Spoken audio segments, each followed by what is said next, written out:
Yo, what is up, my friends? Today we are discussing the third episode of Apocalypse Hotel, the events of which begin 50 years after our first guest. Our titular character, temporary manager, bushy eyed, delusional, desperately cloying, and ecstatically awaiting the arrival of humans, Yachiro, our manager, is hanging out creating an onsen, a hot spring, to further increase the list of amenities at Gingaro Hotel. As she works, serendipitously a spaceship crashes next to her. Out pops the silhouettes of humanoids. Are they here? Has the time finally arrived? The time that Yachiro's been waiting 150 years for. Humans returning. As you see before you, it appears so. A family of five. Grandma, mom, dad, son, daughter. Appearing human, talking Japanese, fine. Although it is a bit odd, peculiar. They refer to themselves as Earthlings. And the son refers to himself as a Todnukian. And a tail slips out of his pants. Odd. Quite odd. Doesn't seem human. Do not fret though, because our manager will overlook any of these inconsistencies. She does not care. You talk human, you look human, you're human in her eyes. Brings him back to the hotel, checks him in. She's ecstatic. She's over the moon, happy, gleeful. But her hopes, her dreams are quickly dashed. The illusion is broken.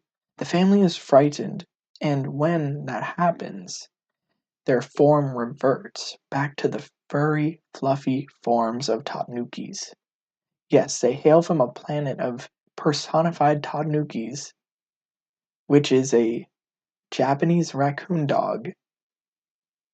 And because of a turf war, they left their planet in search of a new home.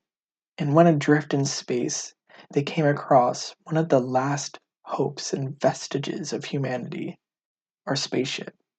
It was desecrated and abandoned. Well, not abandoned. There were floating dead human bodies everywhere, but they were able to glean knowledge from the ship itself, learn the language, learn about Earth, see it was a suitable habitat, and plotted a course there. But they left a very important fact out and further reinforced Yachiro's delusion. They told her humanity was alive and well. Yeah, they're fine. But here's where I disagree. While the show heavily implies that humanity's dead and gone, in the first episode we see one ship. No, there's hundreds and hundreds of spaceships that humanity escaped on. So, one being dead and gone does not mean they are all dead and gone. And I believe, I hold hope, as Yachiro does, maybe desperately, maybe delusionally, that humanity is alive and well somewhere. Personally, I don't think they're coming back, but I think they're alive somewhere. But with that being said, we get to the crux of the episode. And the main theme for the episode, the question it explores, which is a clash of cultures. Tognukians versus humanity. Through the battleground, the arena of the hotel.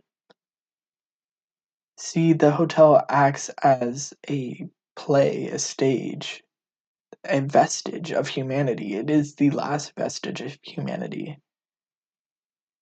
And it's more interesting than having a human itself. The hotel acts, and through the contrast of the hotel and the behaviors of its guests, we get to see the differences between their cultures and habits and lives and biology.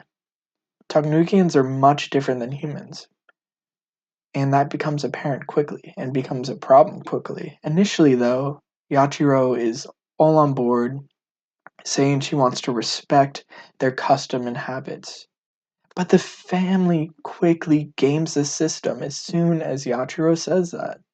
They start burrowing in front of the hotel because that's what they do.